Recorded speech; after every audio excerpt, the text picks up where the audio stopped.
गांव के उस छोटे से घर में, जहां मिट्टी की दीवारें भी अपनापन बोला करती थीं, हर साल भाई दूज का त्योहार बड़ी सादगी और प्यार से मनाया जाता था।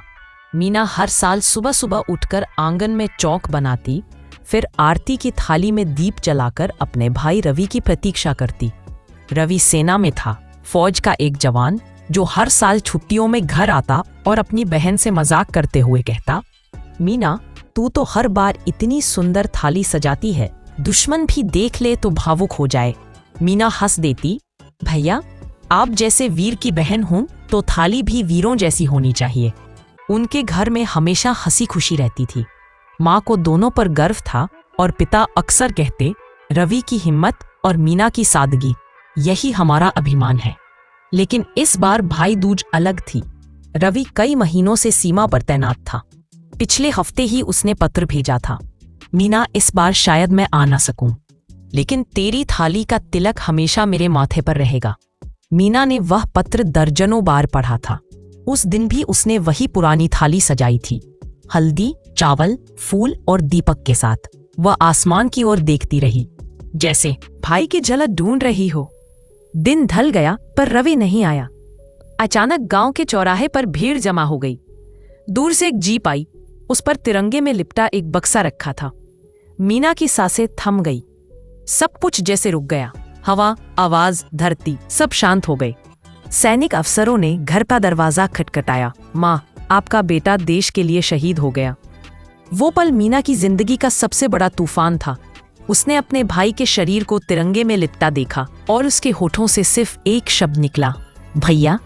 लेकिन जवाब में केवल हवा का सन्नाटा था। गांव में सन्नाटा छा गया और घर में दीपक की लौ कांपती रही। मीना ने उस दिन कुछ नहीं कहा। वो बस रवि के सिर पर तिलक लगाया, आंसुओं से उसकी राख में रंग भरा और बोली, तू नहीं आया भैया, पर तेरे माथे का तिलक आज भी मैंने किया है। लोग रो पड़े, पर मीना के आंसू थम चुके थे। उस दर्द ने उसके भीतर एक आग जला दी थी, जो अब आंसू नहीं बहाएगी, बल्कि सपनों को पूरा करेगी। एक नया संकल्प। रवि के जाने के बाद घर की हालत बिगड़ने लगी। माँ बीमार पड़ गई। पिता की आंखों में बस खोई हुई उम्मीद बची थी। नी टूट गई तो भाई की शहादत व्यर्थ हो जाएगी। रवि के कमरे में एक पुरानी डायरी थी। उसमें लिखा था, हाय, जब देश आजाद रहेगा तो मैं चाहता हूँ कि मेरे गांव के हर बच्चे को शिक्षा मिले। मीना को डॉक्टर बनते देखना चाहता हूँ। मीना ने वही डायरी बंद की और मन में प्रण लिया, अब मैं वही करूंगी जो भैया ने सपना देखा था। गांव के लोग कहते हैं, लड़की अकेली क्या कर लेगी, पर मीना ने किसी की नहीं सुनी। वो सुबह खेतों में काम करती और रात में बच्चों को पढ़ाने बैठ जाती। वो खुद पढ़ी लिखी थी, तो उसने गांव के गरीब बच्चों को मुफ्त पढ़ाना शुरू किया। धीरे धीरे उसके पास 5 बच्चे हुए, फिर 15, और कुछ ही महीनों में पूरा गांव उसके पास आने लगा। लोग कहते थे, शहीद की बहन अब गांव की गुरु बन गई। दाग सामने बैठकर एक दिन गांव के स्कूल की छत गिर गई और बच्चे वहां पढ़ने नहीं जा पाए। मीना ने सरकारी दफ्तरों के चक्कर लगाए, आवेदन लिखे, अफसरों से बहस की। कई ने उसे टाल दिया, हम देखेंगे, पर मीना रोज वहां जाती रही। उसने कहा, मेरे भाई ने सीमा पर खून दिया है, अब मैं अपने गांव के बच्चों। धीरे धीरे मीडिया में उसकी कहानी छप गई। शहीद की बहन ने उठाई शिक्षा की मशाल। लोगों का समर्थन बढ़ने लगा। कुछ महीनों बाद स्कूल की मरम्मत हुई, नई किताबें आईं और गांव में पहला रवि स्मृति पुस्तकालय खोला गया। मीना हर सुबह वहां जाती, बच्चों को पढ़ाती और कहती, तुम में से कोई एक फौज में जाएगा तो मैं फिर तिलक करूंगी। बच्चे मुस्कुराते और उसकी आंखों में चमक लौट आती। संघर्ष और जीत रास्ता आसान नहीं था। मीना को समाज की बातों से लेकर आर्थिक मुश्किलों तक सब झेलना पड़ा। कई बार जब खाने के पैसे नहीं होते थे, वह गांव की औरतों की सिलाई कढ़ाई सिखाने लगती। उसने एक महिला समूह बनाया ताकि गांव की औरतें आत्मनिर्भर बन सकें। धीरे धीरे उस छोटे से गांव की तस्वीर बदलने लगी। स्कूल के बच्चों के साथ साथ महिलाएं भी सशक्त होने लगीं। मीना ने समझा, भैया का बलिदान सिर्फ देश की सीमा के लिए नहीं था, वो तो हमें जागने के लिए था। एक बार राजधानी से एक अधिकारी आए। उन्होंने पूछा, आपने ये सब अकेले कैसे किया? मीना ने शांत स्वर में कहा, मैं अकेली नहीं हूँ, मेरे साथ मेरे भाई जब भी थकती हूँ लगता है वो कह रहा है मीना रुकना मत। उन शब्दों ने सबको रुला दिया।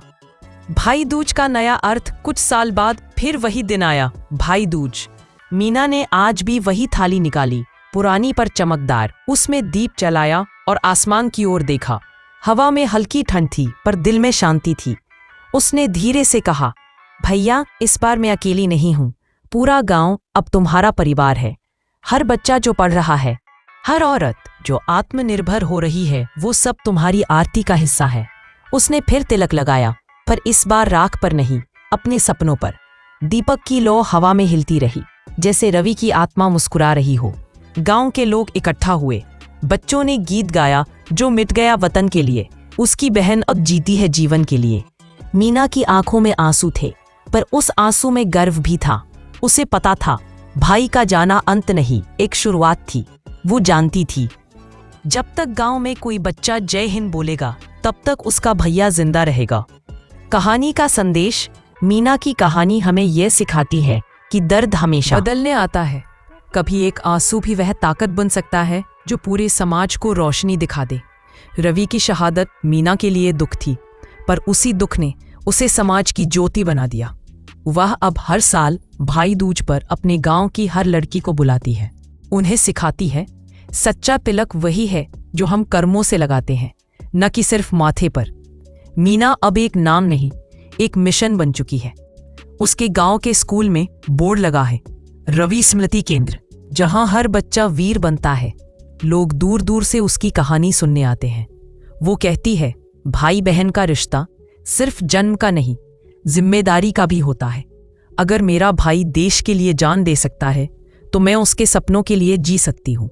और यही बात हर उस इंसान के दिल को छू जाती है जो उसे सुनता है। समापन पंक्तियां, शहादत कभी मौत नहीं लाती, वो अमरता का दीप जलाती है।